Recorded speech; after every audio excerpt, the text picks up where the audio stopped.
பிதா குமாரன் பரிசுத்த ஆவியரின் திருப்பெயருக்கே தோத்திரம் உண்டாவதாக. ஆமேன். தலையை தாழ்த்தி ஜெபம் செய்வோம். அன்பும் கிருபையும் இரக்கமுள்ள தூய கடவுளே, இந்த மகிழ்ச்சியான ஓய்வு நாளுக்காக மீண்டுமாக நாங்கள் உமக்கு நன்றி செலுத்துகிறோம். இன்றைய ஞாயிற்றை மாணவர் ஞாயிறாக, கல்வியின் ஞாயிறாக நாங்கள் கொண்டாட நீர் கொடுத்த கிருபைக்காக நாங்கள் உமக்கு நன்றி படைக்கிறோம்.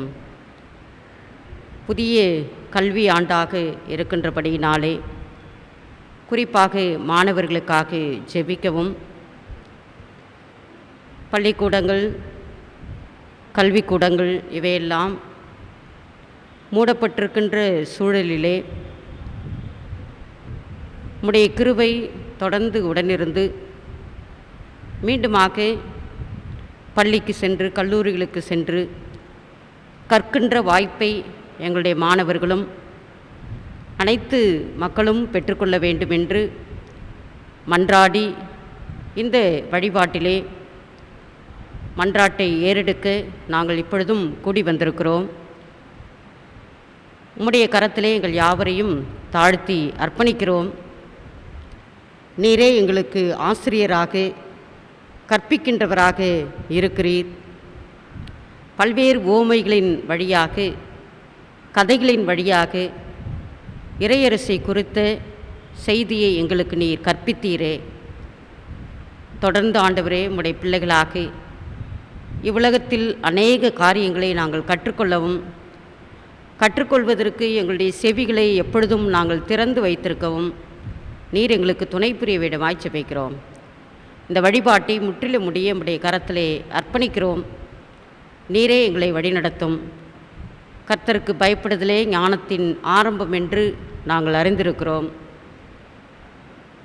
உம்முடைய கரத்திலே எங்களை அர்ப்பணித்து தொடர்ந்து உம்முடைய பற்றிய அறிவிலே வளரவும், உலக அறிவிலே நாங்கள் வளரவும், அதன் வழியாக உம்முடைய பிள்ளைகளாக நாங்கள் இவ்வுலகத்திலே வாழவும், இறையரசை நிறுவவும் நீர் எங்களுக்கு உதவி புரிய வேண்டுமாய் ஜெபிக்கிறோம். எங்கள் யாவரையும் இந்த வழிபாட்டையும் தாழ்த்தி உம்முடைய கரத்திலே அர்ப்பணிக்கிறோம். இயேசுவின் மூலம் வேண்டிக் கொள்கிறோம் நல்ல கடவுளே. ஆமேன்.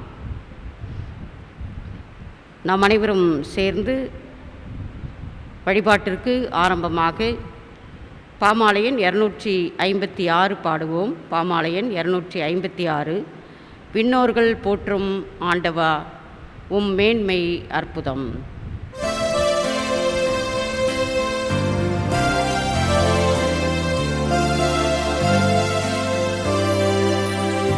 விண்ணோர்கள் போற்றும் ஆண்டவா, உம் மேன்மை அற்புதம். பாழிங்கு போல தோன்றுமே உம் கிருபாசனம். நித்யானந்த தயாபரா அல்பாவோமேகாவே,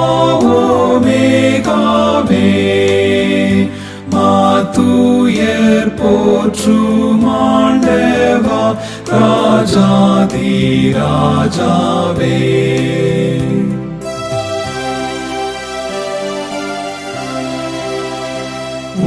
ஞானம் தூய்மை வல்லமை ஆழவீரந்ததே, நீர் தூயர் தூயர் உந்தனை துதித்தல் இன்பமே. அன்பின் சொரூபி தேவரீர், நான் பாவியாயினும் என் நெஞ்சை கேட்கிறீர், உம் சொந்தமாகவும்.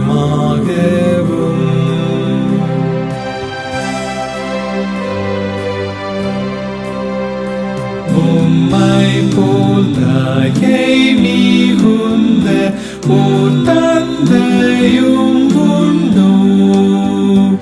உம்மை போல் அன்பு நிறைந்த தாய் தானும் ஈடுண்டோ? என் பாவமெல்லாம் மன்னித்தீர், சுத்தாங்கம் நல்கி ஏற்றமெல்லாம் தாங்கி நீர் அன்பின் பிரவாகம் நீ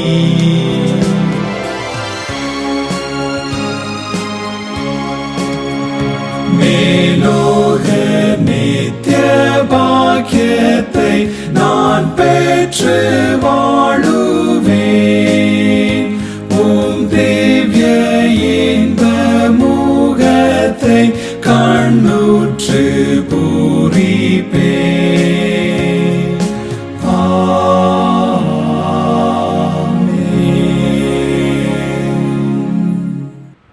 ஜெபம் செய்வோம்.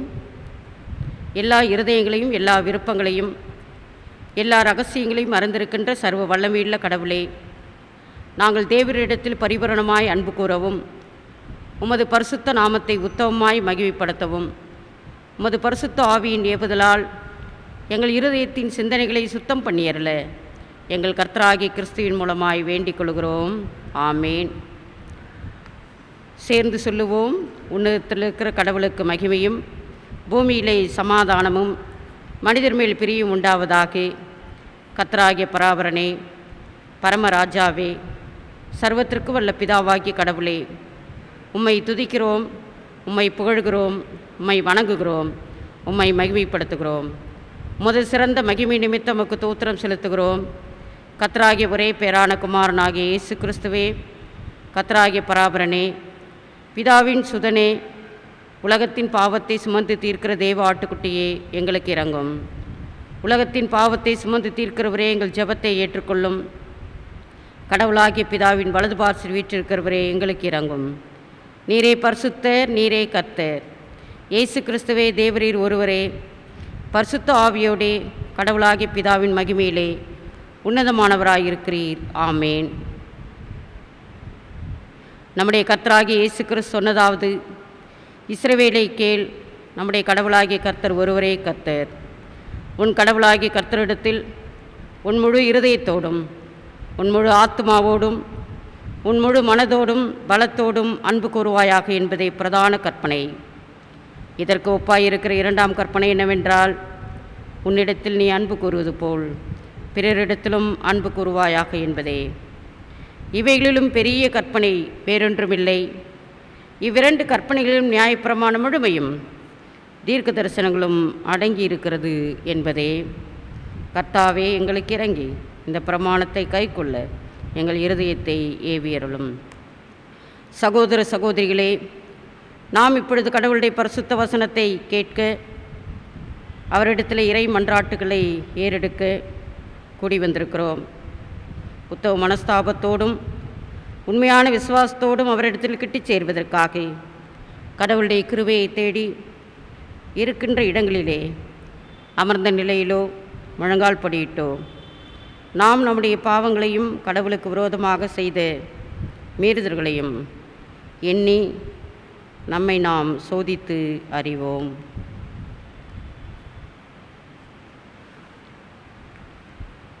நமது பாவங்கள் நிமித்தம் முழு இருதயத்தோടെ உண்மையாய் மனஸ்தாபப்பட்டு பிறரிடத்தில் அன்பும் நட்புமாயிருந்து இனி கடவுளுடைய கற்பனைகளை கைக்கொண்டு புதிதாக்கப்பட்டவர்களாய் அவருடைய தூய மார்க்கத்தில் நடப்போம் என்று தீர்மானித்திருக்கின்ற நாம், நமது ஆண்டவர் இயேசு கிறிஸ்துவின் வழியாக சர்வ வல்லமையுள்ள கடவுளோடே ஒப்புரவாகும்படி மறுபடியும் நமது பாவங்களை மனத்தாழ்மையாய் அறிக்கை செய்வோம்.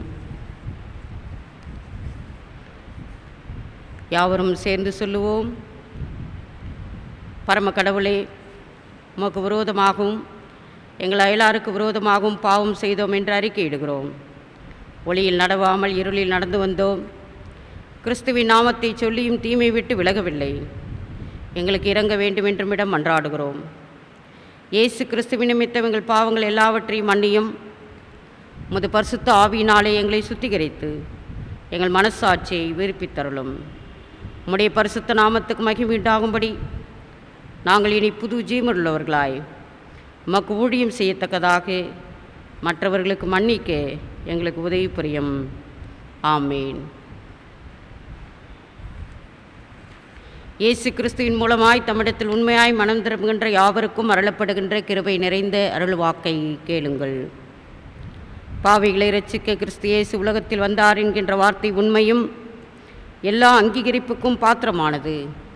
ஒருவர் பாவம் செய்வாரானால் நீதிபராயிருக்கிற இயேசு கிறிஸ்து நமக்காக பிதாவினிடத்தில் பரிந்து பேசுகிறார். நம்முடைய பாவங்களை நிவர்த்தி செய்கின்ற கிருபாதார பலி அவரே.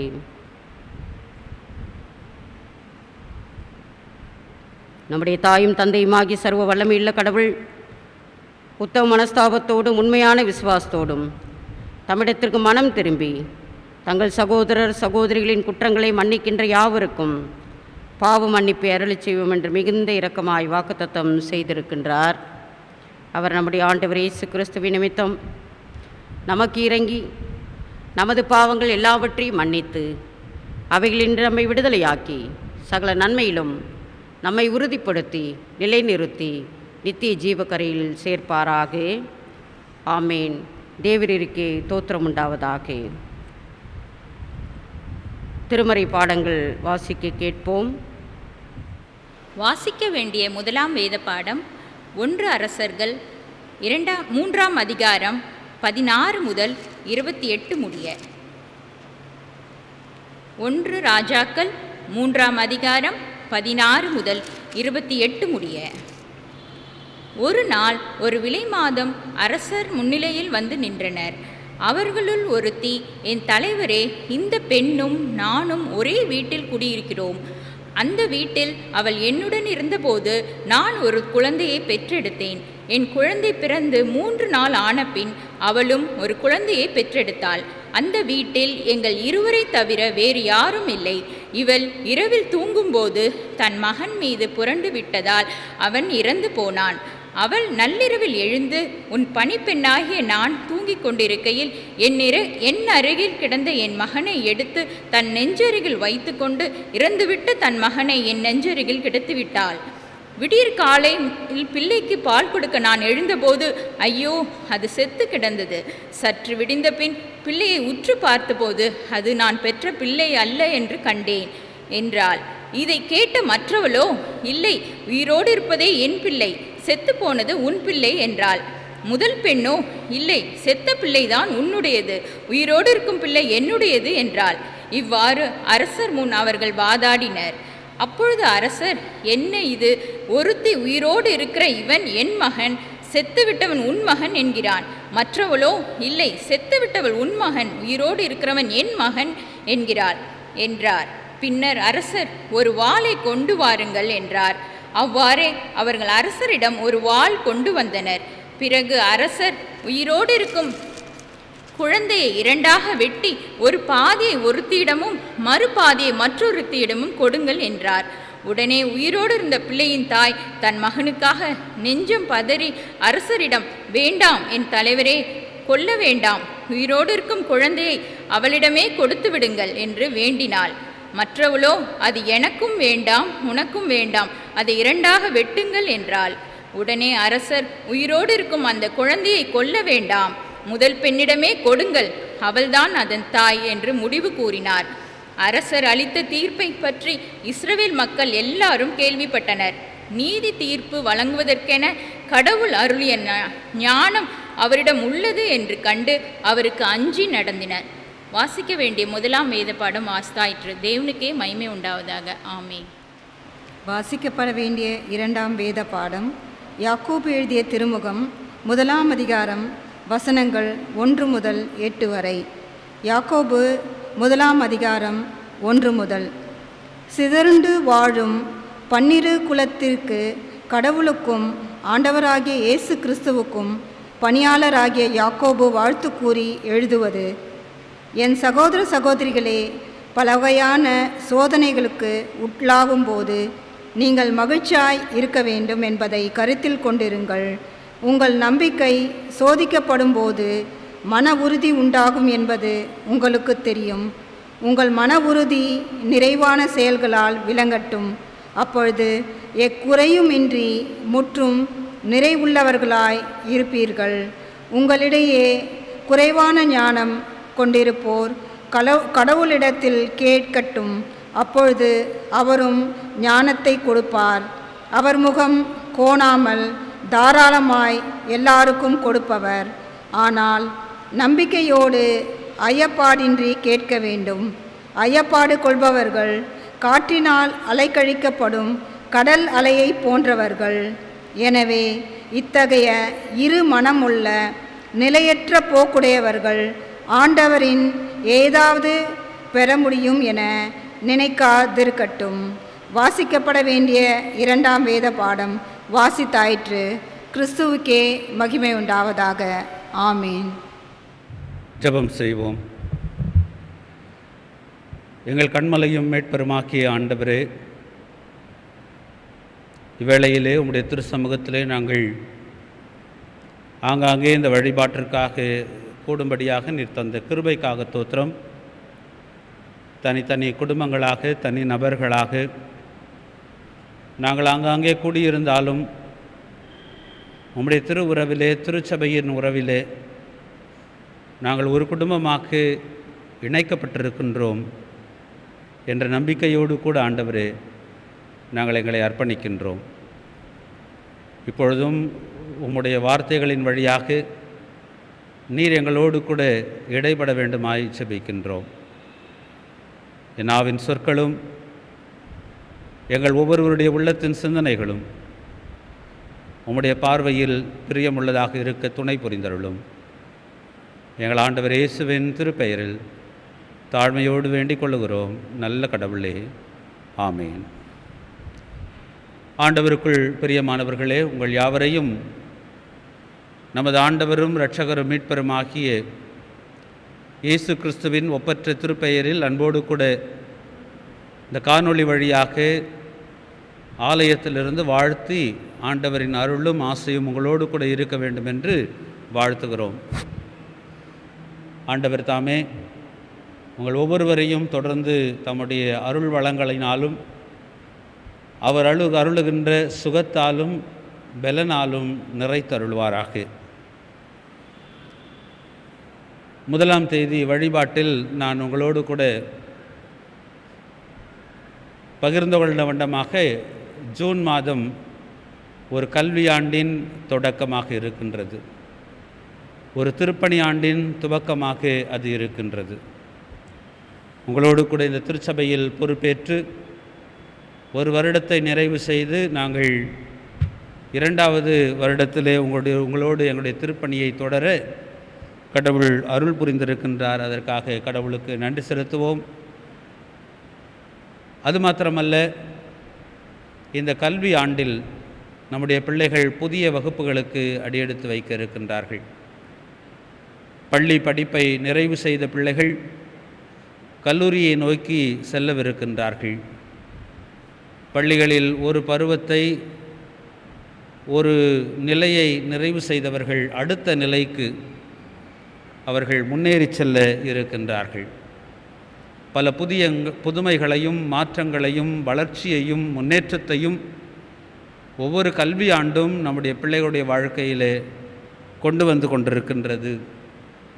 அறிவிலும் ஞானத்திலும் அவர்கள் தொடர்ந்து முன்னேற வளர வாய்ப்புகளை ஒவ்வொரு கல்வி ஆண்டிலும் பிள்ளைகள் பெற்றுக்கொள்ளுகின்றார்கள். எனவே இந்த புதிய கல்வி ஆண்டின் தொடக்கத்தில் பள்ளிகளில் படிக்கின்ற, கல்லூரிகளில் படிக்கின்ற பிள்ளைகள் ஒவ்வொருவரையும் அன்போடு கூட வாழ்த்துகிறோம். ஆண்டவருடைய ஆசீர்வாதமும் ஆண்டவர் அருளுகின்ற ஞானமும் பிள்ளைகள் ஒவ்வொருவரோடும் இருப்பதாக. கல்வி என்று சொல்லும் பொழுது கல்வியிலே பிள்ளைகளோடு கூட இணைந்திருக்கின்றவர்கள் ஆசிரியர்கள். புதிய கல்வி ஆண்டில் பிரவேசிக்கின்ற ஆசிரியர் பெருமக்கள், புதிய வகுப்புகள், புதிய மாணவர்கள், புதிய சூழல், இப்படி பலவிதமான புதுமைகளை காணவிருக்கின்ற சூழ்நிலையிலே ஆசிரியர் பெருமக்களையும் இந்த நாளிலே வாழ்த்துகின்றோம். எனவே இந்த நாள் மாணவர் ஞாயிறு அல்லது கல்வி ஞாயிறு என்று குறிக்கப்பட்டு அனுசரிக்கப்படுகின்றது.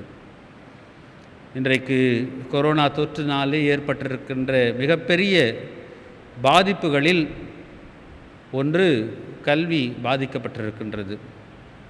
கடந்த கல்வி ஆண்டு முழுவதும் பிள்ளைகள் பெருமளவில் பள்ளிக்கூடங்களுக்கு செல்ல முடியவில்லை, கல்லூரிகளுக்கு செல்ல முடியவில்லை. ஏதோ ஒரு கடைசி நேரத்தில் அதற்கான வாய்ப்புகள் கிட்டி இருந்தாலும் ஒரு சில மாதங்களே பிள்ளைகள் கல்லூரிக்கும் பள்ளிக்கும் சென்றார்கள். அதிலும் ஒரு சில பிள்ளைகள் பள்ளி இறுதித் தேர்வை சந்திக்க ஆயத்தப்பட்டு கொண்டிருந்த பிள்ளைகளுக்கு மாத்திரம் அந்த வாய்ப்பு கொடுக்கப்பட்டது. அந்த வாய்ப்பை பெற்றார்கள். பல பிள்ளைகள் புதிய பள்ளிகளுக்கு சென்றார்கள். ஆனால் அந்த பள்ளிக்கு ஒரு நாள் கூட செல்லவில்லை. எல்லாம் காணொளி வழியாக, இணையதளம் வழியாக பாடங்கள் நடத்தப்பட்டன.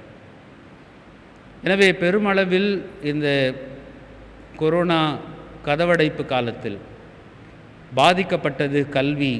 கல்வியின் மிக முக்கியமான ஆதாரமாக இருக்கின்ற, பயனாளர்களாக இருக்கின்ற பிள்ளைகள் பெருமளவிலே பாதிக்கப்பட்டார்கள். எனவே இந்த நேரத்தில் கல்வி பாதிக்கப்பட்ட சூழ்நிலையிலே அதை மீண்டும் மீட்டெடுக்க வேண்டிய ஒரு ஆவலோடு கூட நம்முடைய பிள்ளைகளும் ஆசிரியர்களும் நம்முடைய கல்வி அமைப்பும் காத்து கொண்டிருக்கின்றது. இன்றைக்கு கல்வி என்பது மிகப்பெரிய பேசுபொருளாக மாறியிருக்கின்றது. கல்வி அதனுடைய நோக்கம் என்ன? Education. What is the purpose of education? எஜுகேர் என்று சொல்லப்படுகின்ற லத்தீன் மொழியிலிருந்து எஜுகேஷன் என்கின்ற வார்த்தை வருகின்றது.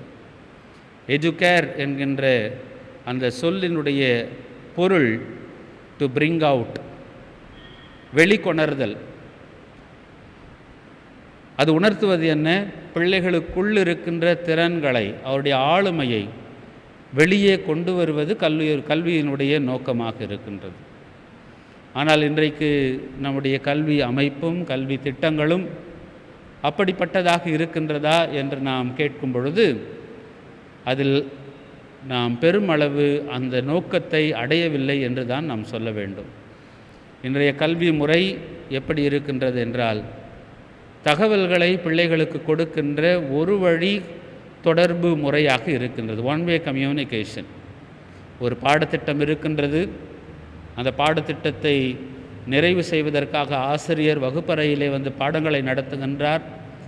அந்த பாடங்களில் உள்ள தகவல்களை பிள்ளைகள் தங்களுடைய மனதிலே, தங்களுடைய மூளையிலே அவர்கள் ஏற்றிக்கொள்ள வேண்டும். தேர்வு என்று வரும்பொழுது அவற்றை அவர்கள் மீண்டுமாக தேர்விலே வெளிப்படுத்த வேண்டும். they just have to eat and vomit. அவர்கள் பெற்று அவற்றை மீண்டுமாக வெளிப்படுத்த வேண்டும், அவ்வளவுதான். அதிலே அவர்களுக்கு வைக்கப்படுகின்ற தேர்விலே அவர்கள் பெறுகின்ற மதிப்பெண்கள் மூலமாக அவர்கள் மதிப்பிடப்படுதல், அதன் மூலமாக அவருடைய அடுத்த கட்ட வாழ்க்கையின் நிலைக்கு முன்னேறி செல்லுதல், இப்படிப்பட்ட நிலைகளை உடையதாகத்தான் இருக்கின்றது. இந்த கல்வி முறையிலே பிள்ளைகளுக்குள் என்ன இருக்கின்றது, அவருடைய திறன்கள் என்ன, அவருடைய ஆக்கப்பூர்வமான ஆற்றல்கள் என்ன, அவற்றை வெளிக்கொணர்கின்றதற்கான வாய்ப்பு மிக மிக குறைவாக இருக்கின்றது.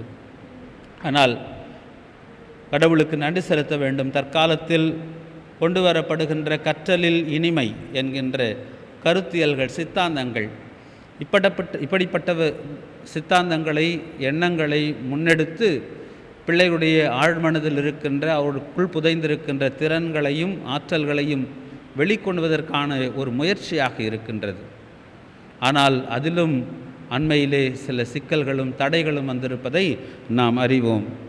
புதிய கல்விக் கொள்கை போன்ற கல்விக் கொள்கைகள் இதனிலே பெரிய பாதிப்பை, இந்திய சமூகம் போன்ற சமூக பிரிதல் உள்ள சமூகத்திலே இருக்கின்ற பிரிவுகள், பிளவுகள், ஏற்றத்தாழ்வுகள், இவைகளின் மத்தியிலே மிக பெரிய பின்னடைவை கொண்டு வரக்கூடிய, அவற்றை தக்க வைக்கின்ற, அவற்றை நியாயப்படுத்தக்கூடிய நோக்கத்தை உடையதாக இருக்கிறது என்று சொல்லி கல்வியாளர்கள் அதை குறித்து அச்சப்படுகின்றார்கள், பயப்படுகின்றார்கள்.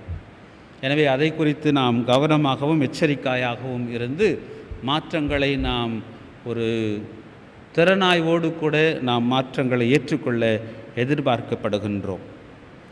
கல்வியினுடைய நோக்கம் நாம் சொன்ன வண்ணமாக உள்ளிருக்கின்ற ஆளுமையை கொண்டு வருவது, அதுதான் கல்வியினுடைய நோக்கமாக இருக்க வேண்டும். அதுதான் கல்வி ஒரு மாணவரிடத்திலும் கொண்டு வர வேண்டிய தாக்கமாக, பாதிப்பாக இருக்கின்றது. கல்வியினுடைய மிக முக்கியமான ஒரு நோக்கம்,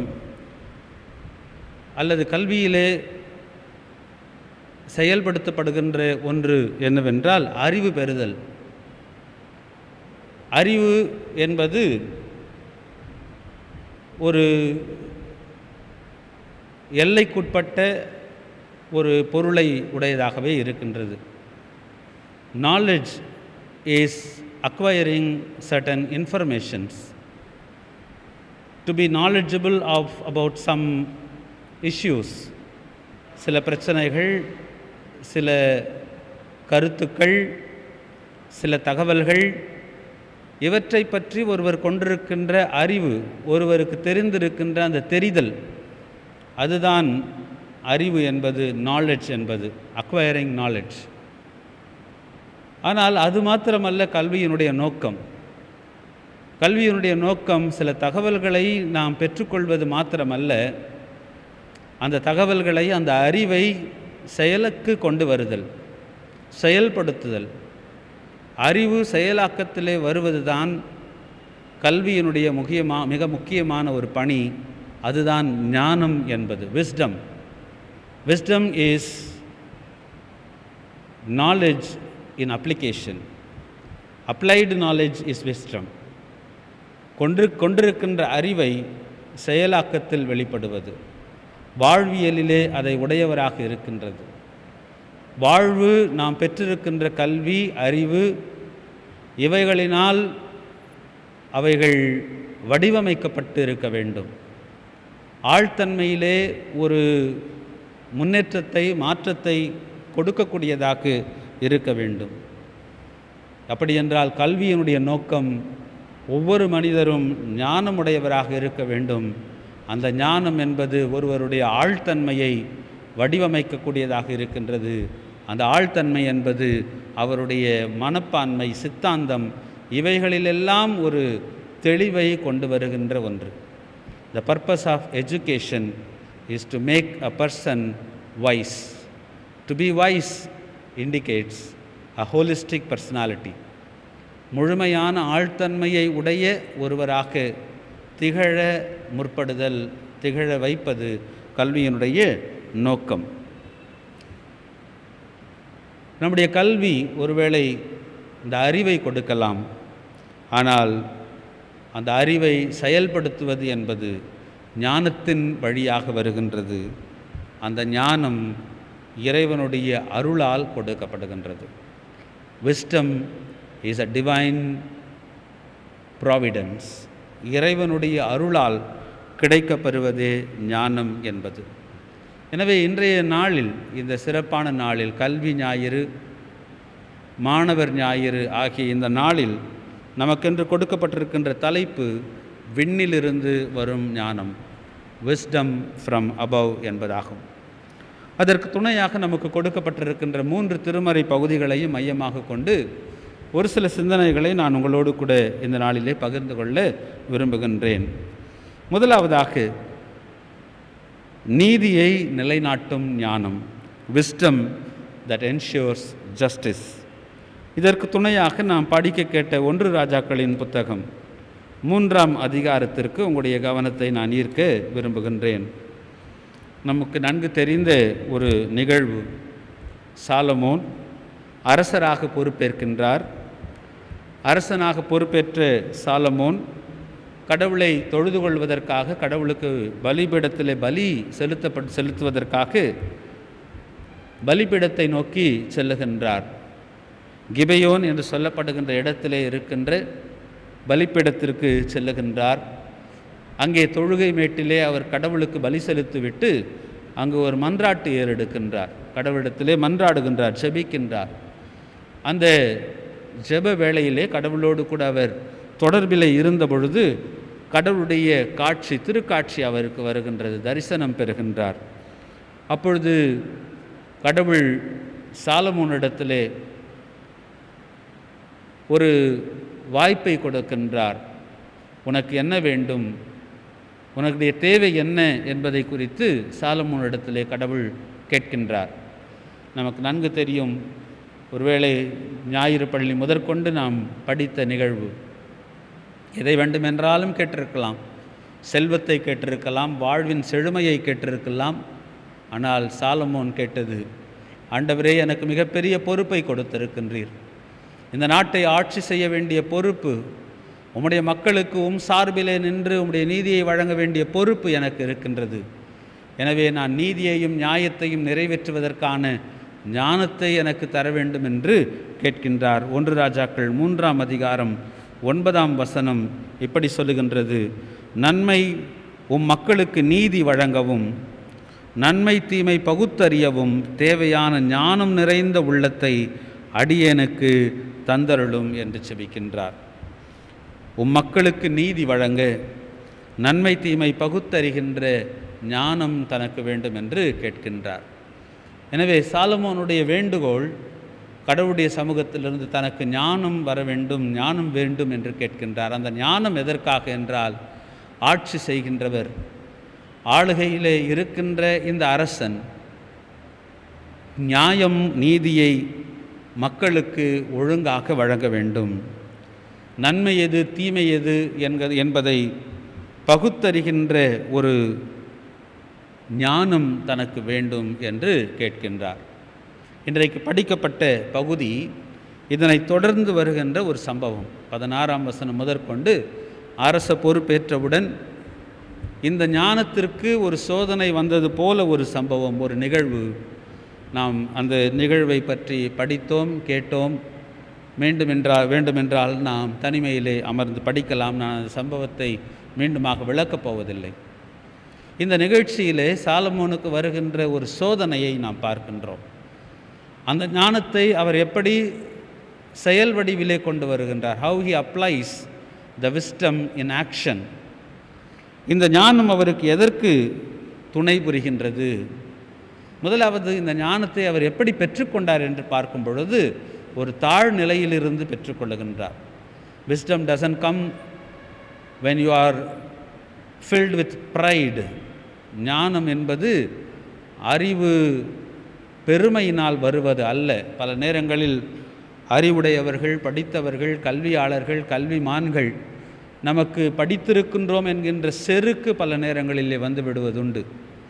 அந்த செருக்கின் விளைவாக நாம் பல நேரங்களில் அறிவு கெட்டு, ஞானம் கெட்டு, புத்தி கெட்டு பல தவறான செயல்களிலே, நடவடிக்கைகளிலே ஈடுபடுவது உண்டு. பல நேரங்களில் சொல்லுவாங்க, புத்தி கெட்டு போயிடுச்சா அப்படின்னு கேட்பாங்க. தேவையற்ற செயல்களை ஈடுபடும் பொழுது, இவ்வளவு படித்திருக்கின்றாய், இது உனக்கு தெரியாதா? இவ்வளவு படித்து இருக்கிறீ, இப்படி செய்கின்றையே. அநேகர் சொல்லுவார்கள், நையாண்டியாக அவர்கள் படித்த முட்டாள்கள் என்று சொல்லி சாடுவார்கள். அப்படி என்றால் கல்வியும் ஞானமும் என்பது ஒருவருடைய செருக்கிலே வருகின்ற ஒன்று அல்ல, தாழ்மையிலே வருகின்ற ஒன்று. சாலமோன் அப்படிப்பட்ட ஒரு தாழ்மையை உடையவராக இருக்கின்றார். 7ஆம் வசனத்திலே நாம் பார்க்கிறோம், என் கடவுளாகிய ஆண்டவரே, நீர் அடியேனை என் தந்தை தாவீதுக்கு பதிலாக அரசனாக்கி உள்ளீர். நான் செய்வதறியாத சிறு பிள்ளை. இதோ உமக்கென்ன நீர் தெரிந்து கொண்ட திரளான மக்களிடையே அரியேன் இருக்கின்றேன். அவர்கள் எண்ணி கணிக்க முடியாத மாபெரும் தொகையினர். எனவே அவர்களுக்கு நீதி வழங்கவும், நன்மை தீமை பகுத்தறியவும் தேவையான ஞானம் நிறைந்த உள்ளத்தை அடியேனுக்கு தந்தருளும் என்று வேண்டுகின்றார். நீடி ஆயுளையோ செல்வ செழிப்பையோ கேட்காமல் தாழ்மையிலே தன்னை அர்ப்பணித்து இறை ஞானத்தை பெற்றுக்கொள்ளுகின்றார். இந்த ஞானத்தின் வழியாக அவர் செய்வது, அவர் தன்னை நீதிக்கு ஒப்பு கொடுக்கிறார். நீதியை நிறைவேற்றுவதற்கு தன்னை ஒப்பு கொடுக்கின்றார். இந்த சம்பவத்தை நாம் பார்க்கும் பொழுது அந்த பெண்கள் ஒரு பிரச்சனையோடு கூட வருகின்றார்கள். இந்த பிரச்சனை என்னவென்றால், உண்மைக்கும் பொய்மைக்கும் இடையே வருகின்ற போராட்டம், நன்மைக்கும் தீமைக்கும் இடையே வருகின்ற போராட்டம். ஒருவர் பொய் சொல்லுகின்றார், மற்றவரை வஞ்சிக்க ஏமாற்ற நினைக்கின்றார். வஞ்சித்து ஒருவருடைய குழந்தையை மற்றவர் பறித்து கொள்ள விரும்புகின்றார். இந்த சூழ்நிலையிலே உண்மையை பகுத்தறிகின்ற ஒரு பகுத்தறிவு, உண்மையை தெளிவுடன் பெற்றுக்கொள்ளுகின்ற ஒரு அறிவு அவருக்கு ஞானமாக கருதப்படுகின்றது. அந்த அறிவு ஞானத்தின் துணையோடு கூட அந்த தீர்ப்பை அவர் வழங்குகின்றதை நாம் பார்க்கின்றோம். இறை இயேசுவில் பிரியமானவர்களே, நாம் ஞானத்தை உடையவர்களாக, அறிவை உடையவர்களாக இருக்கலாம், கடவுளுக்கு ஸ்தோத்திரம். ஆனால் அந்த ஞானமும் அறிவும் உண்மையை அறிவதற்கும் அல்லது உண்மையை செயல்படுத்துவதன் மூலமாக நீதியையும் நியாயத்தையும் நிறைவேற்றுகின்ற ஒன்றாக இருக்கின்றதா என்பதை நாம் சற்று சீர்தூக்கி பார்க்க அழைக்கப்படுகின்றோம். இரண்டாவதாக, சோதனையை வென்றெடுக்கும் ஞானம். ஞானம் என்பது நமக்கு வருகின்ற சோதனைகள், துன்பங்கள், போராட்டங்கள் இவைகளையெல்லாம் வெற்றி கொள்வதற்கு பெரிதும் துணை புரியக்கூடியதாக இருக்கின்றது என்று நாம் புரிந்து கொள்ள அழைக்கப்படுகின்றோம். Wisdom that transcends temptations and trials. துன்பங்களையும் சோதனைகளையும் வென்றெடுக்கும் ஞானம். யாக்கோபு எழுதின நிருபம் 1 அதிகாரம் 1 முதல் 8 வசனங்கள் இன்றைக்கு நமக்கு 2ஆம் பாடமாக படிக்கப்பட்டது.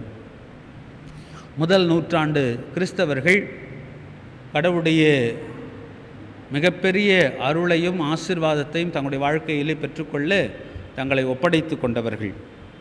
அவர்கள் சந்தித்த பிரச்சனைகள் நன்மை தீமை இவற்றிற்கு எதிரான போராட்டங்கள், வாழ்வு தாழ்வு இவற்றுக்கு எதிரான போராட்டம், உண்மை பொய்மை இவற்றுக்கு இடையே உள்ள இழுவை நிலை, இவைகளையெல்லாம் முதல் நூற்றாண்டு கிறிஸ்தவர்கள் சந்தித்தார்கள்.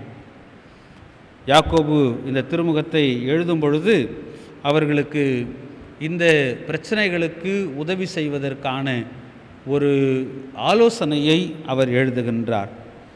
எப்படிப்பட்ட போராட்டங்கள், இழுவை நிலைகள் அவர்களுக்கு இருந்தன?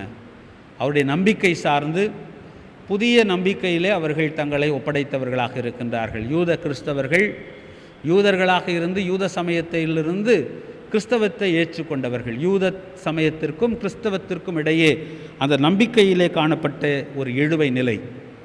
அரசியல் ரீதியாக ரோம பேரரசனாகிய ராயன் மிகப்பெரிய ஆளுகையும் மிகப்பெரிய வலிமையும் உடையவராக காணப்படுகின்றார். அந்த அதிகாரத்திற்கு கீழ்ப்படிவதா, கிறிஸ்துவின் ஆளுகைக்கு, கிறிஸ்துவை ஆண்டவர் என்று ஏற்று அவருடைய ஆளுகைக்கு கீழ்ப்பட்டிருப்பதா? அது மாத்திரமல்ல, திருச்சபைகளுக்குள் இருந்த பிரச்சனை பிளவு என்னவென்றால், பொருளாதாரத்திலே ஏழைகள் பணக்காரர்கள் என்கின்ற நிலைகளெல்லாம் திருச்சபையில் இருந்தது. சாதாரணமான ஏழை மக்கள், கூலி தொழிலாளர்கள் போன்றவர்களும் திருச்சபையிலே இருந்தார்கள். செல்வ செழிப்புள்ளவர்களும் செல்வந்தர்களும் திருச்சபையிலே காணப்பட்டார்கள். இப்படிப்பட்ட ஒரு பன்மை சமூகமாக திருச்சபை காணப்படுகின்றது. இப்படிப்பட்ட சூழ்நிலையிலே எப்படி வாழ்க்கையை நடத்துவது, விசுவாசத்தை காட்டுக்கொள்வது, திருச்சபை பற்றுறுதி வாழ்க்கையை எப்படி முன்னெடுத்து செல்வது என்பது அவர்களுக்கு மிகப்பெரிய ஒரு போராட்டமாக, இழுவையாக இருந்தது. How to leave there faith, விசுவாசத்தை, நம்பிக்கையை எப்படி காத்துக்கொள்வது?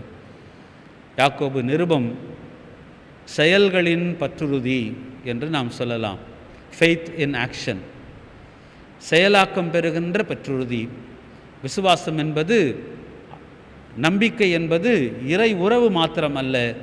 உலகத்திலே காணப்படுகின்ற பிரச்சனைகளின் மத்தியிலே, உலகத்திலே சந்திக்கின்ற போராட்டங்களின் மத்தியிலே, உலகத்திலே சந்திக்கின்ற சவால்களின் மத்தியிலே செயலாக்கத்தில் வெளிப்படுகின்ற பற்றுறுதி என்று நாம் பார்க்கின்றோம். Faith in action.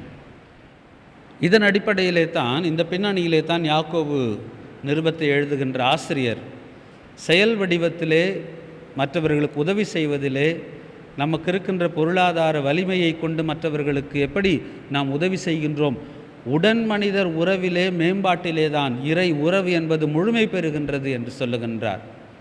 அப்படி என்றால் சோதனைகள் என்பது ஒன்று, இந்த விசுவாசத்தை, நம்பிக்கையை என்னுடைய ஒரு தளத்திலே இருந்து கொண்டு நான் அறிவுபூர்வமாக மேட்டிமை சிந்தையோடு கூட வாழுகின்ற, செயல்படுத்துகின்ற விசுவாசம் அல்ல. தாழ்நிலையில் இருக்கிறவர்களோடும் கரம் சேர்க்கின்ற, கரம் கோர்க்கின்ற பற்றுறுதி, ஒன்றிப்பு சமூகத்தை உருவாக்குகின்ற ஒரு பற்றுறுதி. அது மாத்திரமல்ல, துன்பங்களும் பாடுகளும் திருச்சபை சந்தித்து கொண்டிருக்கின்ற வேளையிலே இவைகளையெல்லாம் எதிர்கொள்ளுகின்ற பற்றுறுதி. நன்மை தீமை இவைகளை பகுத்து ஆய்ந்து நன்மையை பற்றி கொள்ளுகின்ற பற்றுறுதி. இவற்றிற்கெல்லாம் துணை புரிவது கடவுள் கொடுக்கின்ற ஞானம். எனவே 1 அதிகாரம் 5ஆம் வசனத்திலே சொல்லுகின்றார், இந்த ஆலோசனைகளையெல்லாம் தொடர்ந்து பின்வருகின்ற அதிகாரங்களிலே அவர் சொல்வதற்கு முன்பதாக அவர்களிடத்தில் அவர் சொல்லுகின்றார். 4ஆம் வசனம் 5ஆம் வசனம், உங்கள் மன உறுதி நிறைவான செயல்களால் விளங்கட்டும். மன உறுதி என்பது உங்களுடைய பற்றுறுதி, விசுவாசம் நிறைவான செயல்களால், கிரியைகளினால் விளங்கட்டும். அப்பொழுது எக்குறையுமின்றி முற்றும் நிறைவுள்ளவர்களாயிருப்பீர்கள். நிறைவான மனிதர்களாக, நிறைவான ஆழ்த்தன்மையுடையவர்களாக, முழுமையான personality, people with a whole personality, முழுமையான ஆழ்த்தன்மையுடையவர்களாக நீங்கள் இருப்பீர்கள். அதற்கு தான் சொல்லுகின்றார், உங்களிடையே ஞானம் குறைவாக கொண்டிருப்போர் கடவுளிடத்தில் கேட்கட்டும். ஞானம் என்பது கல்வி சார்ந்த ஞானம் மாத்திரமல்ல, மனித ஆழ்த்தன்மையிலே முழுமையான ஆழ்த்தன்மையாக ஒருவர் வாழ்வதற்கு, இப்படிப்பட்ட இழுவைகளின் மத்தியிலே, போராட்டங்களின் மத்தியிலே, துன்பங்களின் மத்தியிலே, பிறரை ஏற்றுக்கொள்வதிலே, பிறரோடு கூட இருக்கின்ற உறவிலே, சங்கமிக்கிறதிலே இருக்கின்ற அந்த ப்ரிஜுடிஸ், முன்கருதியல், கருத்தியல்கள், இவைகளில் கடந்து வருகின்ற அந்த ஒரு துணிவு ஞானத்தினால் வருகின்றது. அந்த ஞானத்தில் குறைவுள்ளவர் கடவுளிடத்தில் கேட்கட்டும், அப்பொழுது அவரும் ஞானத்தை கொடுப்பார். அவர் முகம் கோணாமல் தாராளமாய் எல்லாருக்கும் கொடுப்பவர்.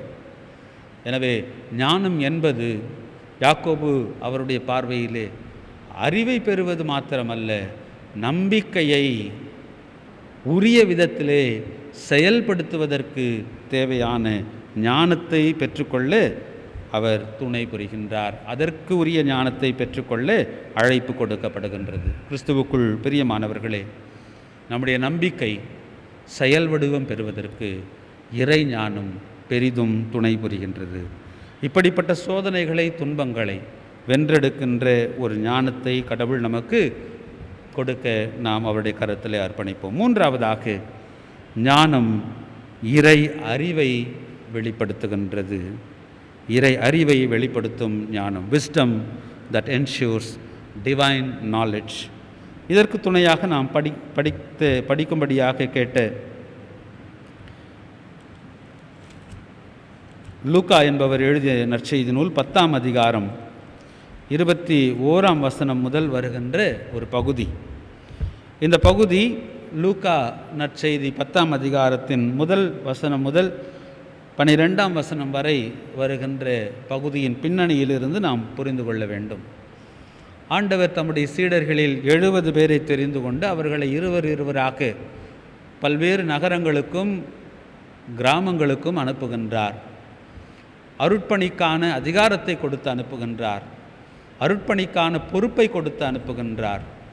அப்படி அருட்பணியாளர்களாக அவர்களை ஆற்றல் படுத்தி அனுப்புகின்ற ஆண்டவர், அவர்கள் எல்லாரும் திரும்பி வந்து ஆண்டவரிடத்திலே தங்களுடைய பணிகளை குறித்த அனுபவங்களை பகிர்ந்து கொள்ளுகின்றார்கள். 17 முதல் 20 வசனங்களை நீங்கள் பார்ப்பீர்கள் என்று சொன்னால், அவர்கள் பணியில் சந்தித்த அனுபவங்களை சொல்லுகின்றார்கள். பின்னல் 72 பேரும் மகிழ்வுடன் திரும்பி வந்து, ஆண்டவரே, உமது பெயரை சொன்னால் பேய்கள் கூட எங்களுக்கு அடிபணிகின்றன என்று தங்களுடைய திருப்பணியை குறித்த அறிக்கையை சொல்லுகின்றார்கள். அந்த அறிக்கையை கேட்டுவிட்டு ஆண்டவர் தம்முடைய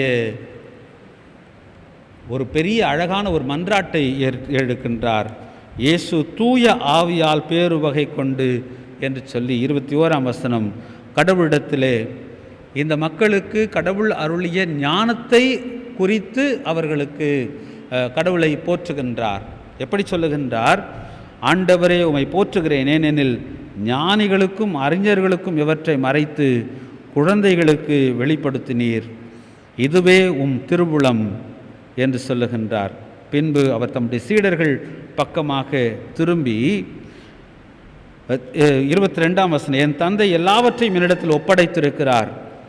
தந்தையை தவிர வேறு எவரும் மகனை அறியார். தந்தை யார் என்று மகனுக்கு தெரியும். மகன் யார் என்று யாருக்கு வெளிப்படுத்த விரும்புகிறாரோ அவருக்கு தெரியும். வேறு எவரும் தந்தையை அறியார் என்று கூறினார். அப்படி என்றால் பிதாவாகிய கடவுளை, குமாரனாகிய கிறிஸ்துவை, கடவுளை அறிந்து கொள்ளுகின்ற அறிவை இந்த சீடர்கள் பெற்றுக்கொள்ளுகின்றார்கள். இந்த பெறுதலுக்காக, இந்த அறிவுக்காக, இறை அறிவுக்காக கடவுளை போற்றுகின்றார். ஞானம் என்பது கடவுளை அறிகின்ற அறிவு. கடவுளை அறிகின்ற அறிவு மாத்திரமல்ல, கடவுளை அறிகின்ற அறிவு ஏற்ற திருப்பணிகளுக்கு இறை மக்களை தகுதிப்படுத்துகின்றது, ஏற்ற திருப்பணிகளிலே இறை மக்களை ஈடுபடுத்துகின்றது. இவர்கள் எல்லாரும் போய் தன்னுடைய ஊழியத்தை நிறைவேற்றிவிட்டு ஆண்டவரிடத்திலே வந்து சொல்லுகின்றார்கள், ஆண்டவரே, உமது பெயரால் பிசாசுகள் நடுங்குகின்றன, பிசாசு பிடித்தவர்கள், தீயாவியினால் ஆட்கொள்ளப்பட்டவர்கள் விடுதலை பெறுகின்றார்கள். விடுதலை வாழ்வை உறுதி செய்கின்ற இறை உறவு, இறை அறிவு, அதுதான் ஞானம். இந்த உலகத்திலே காணப்படுகின்ற இந்த மக்கள் யார்? இந்த சீடர்கள் யார்? இந்த மக்கள் யார்? ஆண்டவர் அவர்களை இப்படி அடையாளப்படுத்துகின்றார். அவர்கள் ஞானிகள் அல்ல, அறிவாளிகள், அறிஞர்கள் அல்ல, அவர்கள் குழந்தைகள், சிறுவர்கள். குழந்தைகள் என்றால் சிறு குழந்தைகள் அல்ல, குழந்தைகளாக கருதப்படுகிறது. த லிட்டில் ஒன்ஸ், த டெக்னோன் என்று சொல்லப்படுகின்ற லிட்டில் ஒன்ஸ். லிட்டில் ஒன்ஸ் என்று சொன்னால் பொருளாதாரத்திலே, சமூகவியல் ரீதியாக, அரசியல் ரீதியாக அங்கீகரிக்கப்படாதவர்கள், ஏற்றுக்கொள்ளப்படாதவர்கள், கருத்தில் கொள்ளப்படாதவர்கள். இவர்கள் இறைவனுடைய அறிவை பெறுகின்றார்கள். இவர்கள் இறை செயலை நிறைவேற்றுகின்றார்கள், செயல்படுத்துகின்றார்கள். இவர்கள் கடவுளுடைய ஞானத்தை பெற்றவர்களாக கருதப்படுகின்றார்கள். Ordinary people doing extraordinary things, ordinary people having extraordinary knowledge of God. கிறிஸ்துவுக்குள் பிரியமானவர்களே, நம்மில் பலர் ஒரு எளிய பின்னணியை உடையவர்கள். நமக்கு முந்தைய தலைமுறை, அதற்கு முந்தைய தலைமுறை, எங்கோ இருந்தவர்கள். ஆண்டவரை அறிந்த அறிவு நம்முடைய வாழ்க்கையிலே ஈடேற்றத்தை கொண்டு வந்திருக்கின்றது. ஆண்டவரை அறிகின்ற அறிவு நம்முடைய வாழ்க்கையை மாற்றி இருக்கின்றது. ஆண்டவரை பற்றிய அறிவு நம்மை நல்ல மனிதர்களாக மாற்றி இந்த உலகத்திலே நல்ல பணிகளை செய்வதற்கு வாய்ப்பை கொடுத்திருக்கின்றது. ஞானம், அறிவு என்பது இறை அறிவாக இருக்கின்றது. அந்த இறை அறிவு நம்மை நல்ல ஆழ்த்தன்மையும் நல்ல செயல்பாட்டாளர்களாகவும் மாற்றுகின்றது. நம்முடைய கல்வியினுடைய நோக்கம் இப்படிப்பட்ட ஒன்றாக இருக்க வேண்டும். உண்மையாக, நீதியாக வாழ்வதற்கான ஞானம் மேலிருந்து நமக்கு அருளப்படுகின்றது.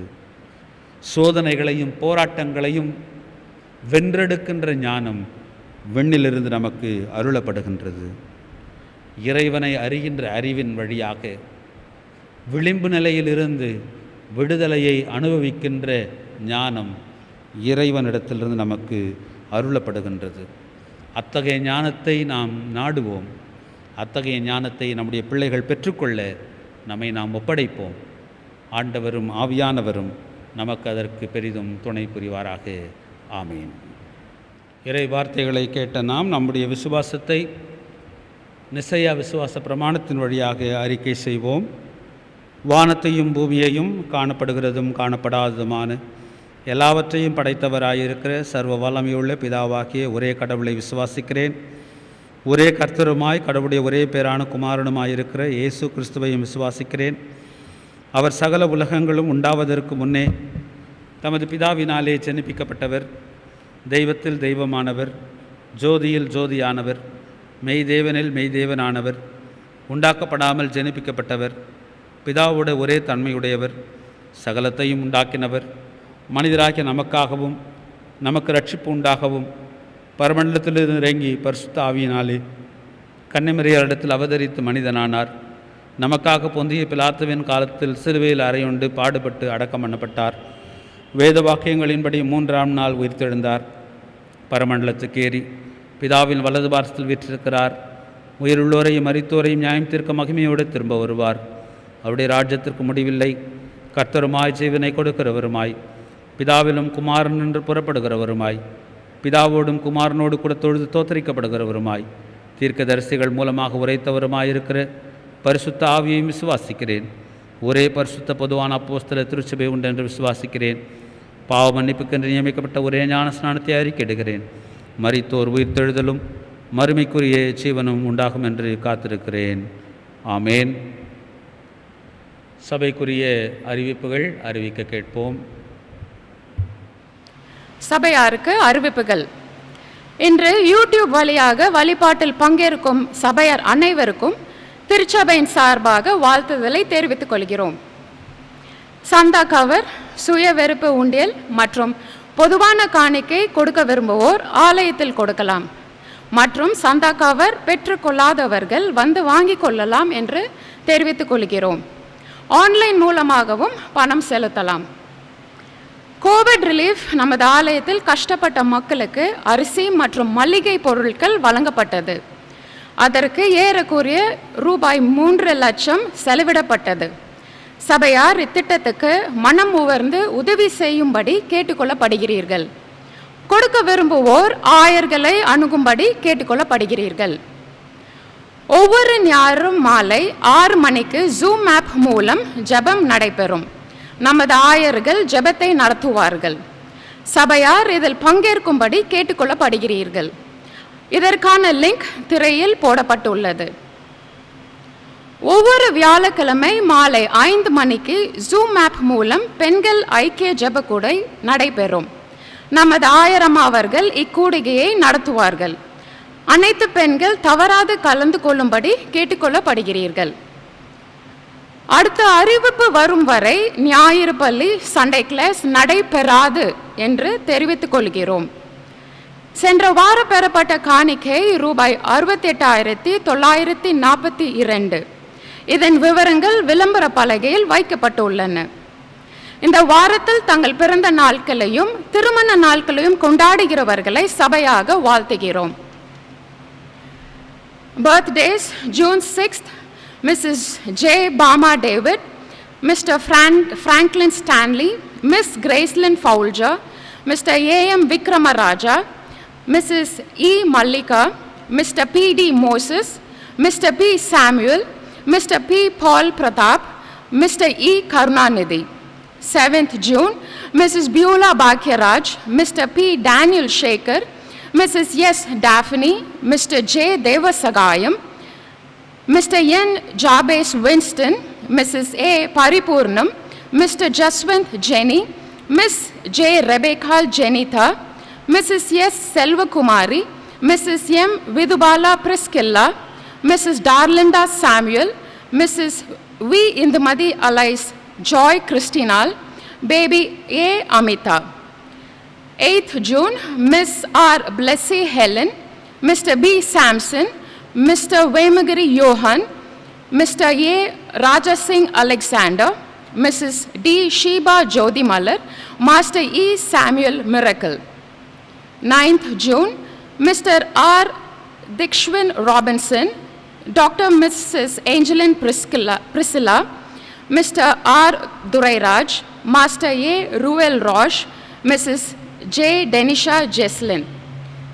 10th June, Mr. R. Vishwadeep, Mr. S. Alan Criswin, Miss B. Kathy Hannah Getsi, Mr. G. Rajanayagam, Mrs. KPM Beena Nayagam, Mrs. S. Jaslyn Sophia Jayakumari, Miss E.J. Beryl Crisilla, Mrs. M. Rajamal.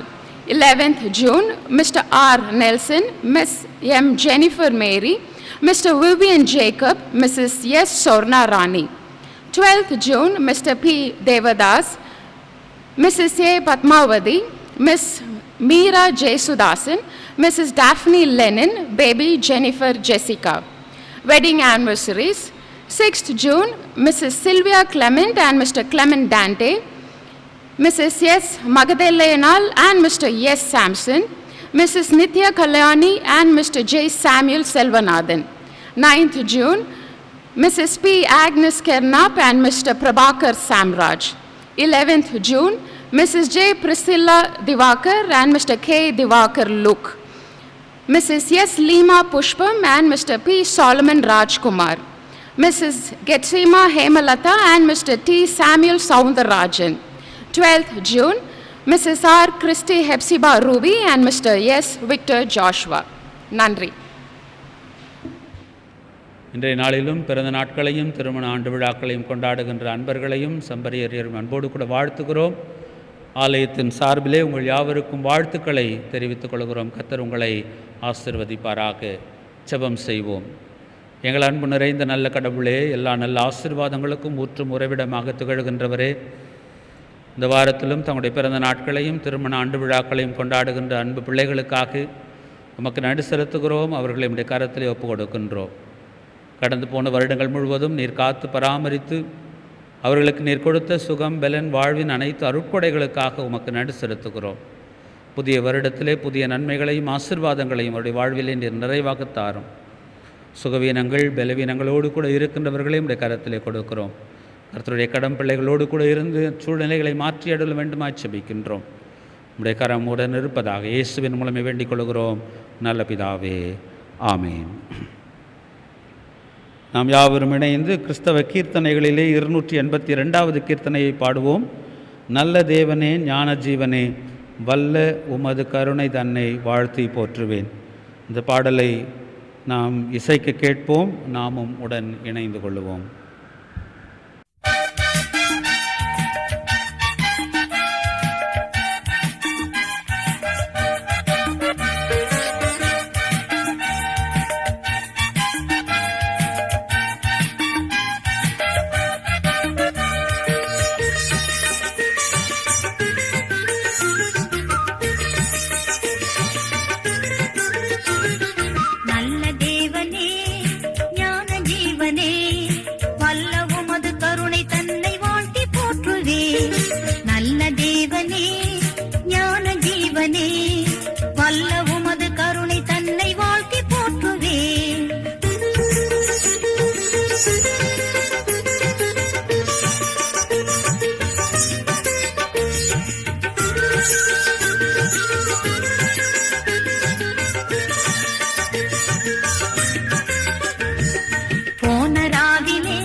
ஒளியில் பிள்ளையாய் ஊக்கமாகவே எளியன் இன்றும்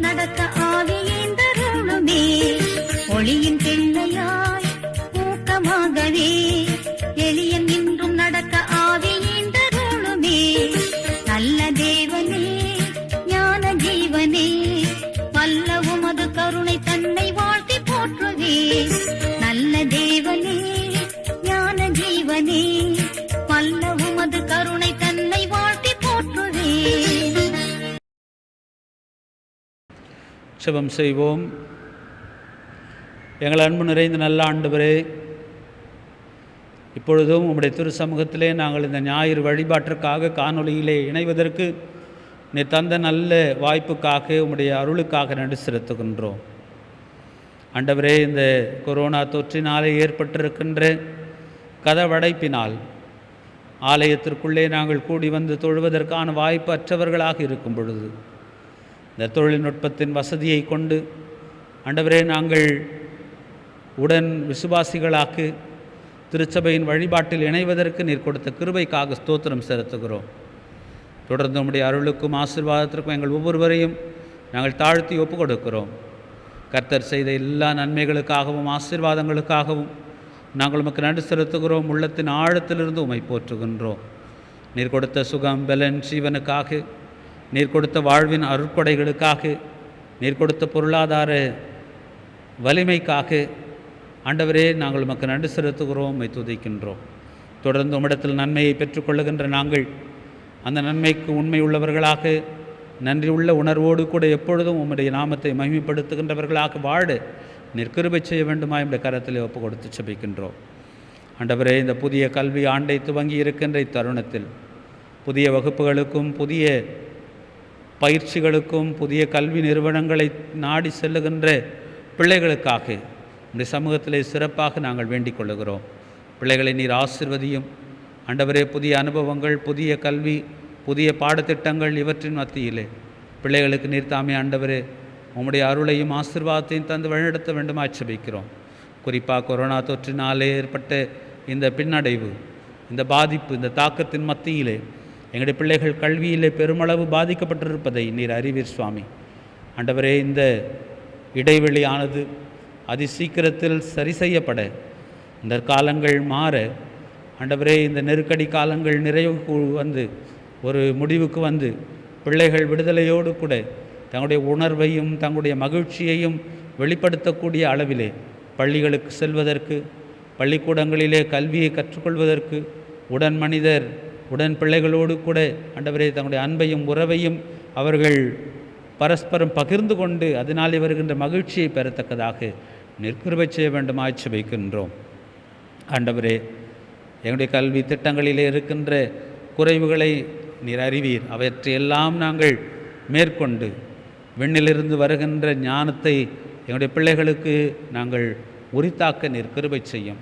பிள்ளைகளுக்கு மாத்திரமல்ல, விசுவாச குடும்பத்தாராக, பெற்றோர்களாக, பெரியவர்களாக நாங்களும் ஆண்டவரே எங்களுடைய அறிவு என்பது தகவல்களை பெறுவது, தகவல்களை தெரிந்திருப்பது மாத்திரமல்ல, அவற்றை வாழ்க்கையிலே கடைபிடித்து செயல்படுத்தி நல்ல மனிதர்களாக இந்த உலகத்திலே வாழ்வதிலே தான் இருக்கின்றது என்பதை உணர்ந்து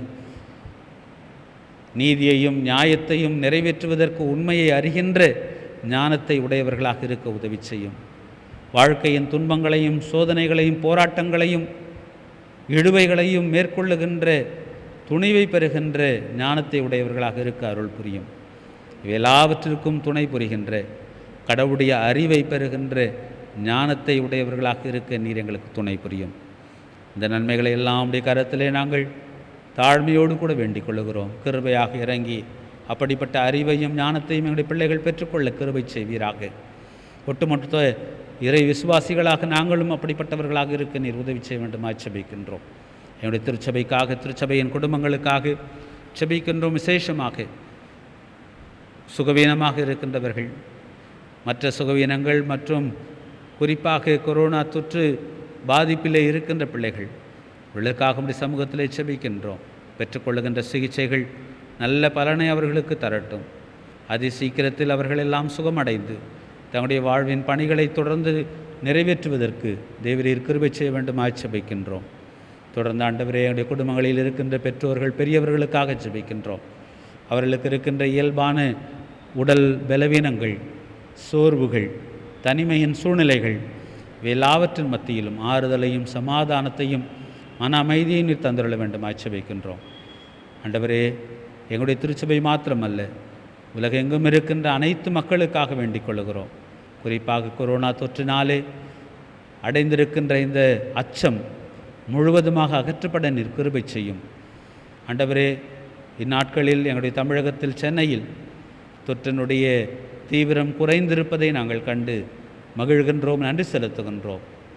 ஆண்டவரே, இன்னும் அதிகமாக இந்த விடுதலை கிடைக்கத்தக்கதாக இந்த தீவிரம் முழுவதுமாக குறைந்து அதற்கு தேவையான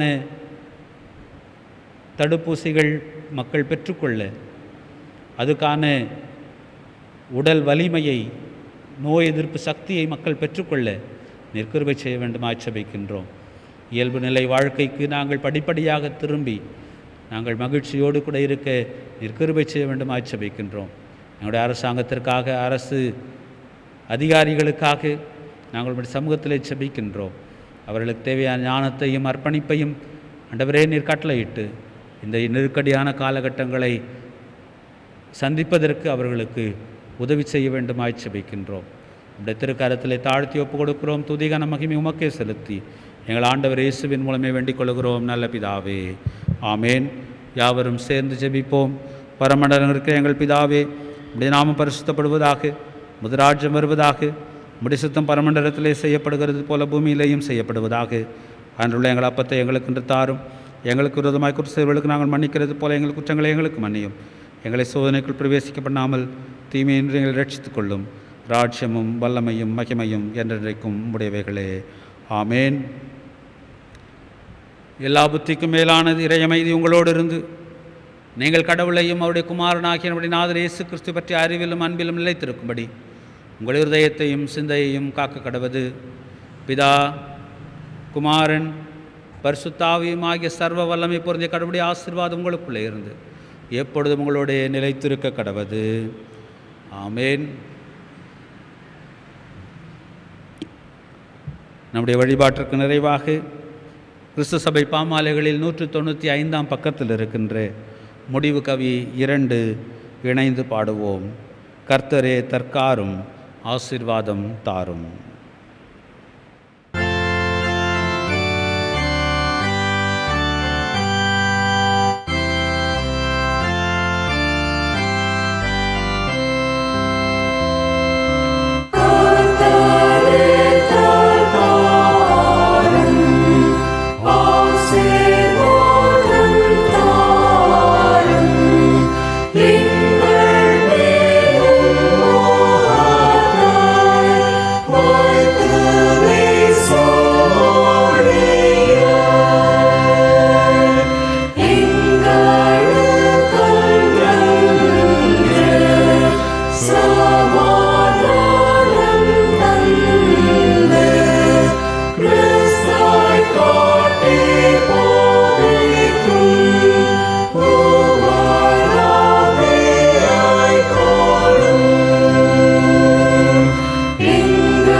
அனைவரும் சேர்ந்து சொல்லுவோம். என் ஆத்துமாவே கர்த்தரை ஸ்தோத்தரி, என் முழு உள்ளமையோடைய பரிசுத்த நாமத்தை ஸ்தோத்தரி. என் ஆத்துமாவே கர்த்தரை ஸ்தோத்தரி, அவர் செய்த சகல உபகாரங்களையும் மறவாதே. ஆமேன். ஆண்டவர் உங்களோடு இருப்பாராக, அவர் தமது ஆவியோடும் இருப்பாராக. சமாதானத்தோடும் நம்பிக்கையோடும் ஆண்டவருக்குள் நிலைத்திருப்போம். ஆண்டவரின் பெயராலே ஆமேன்.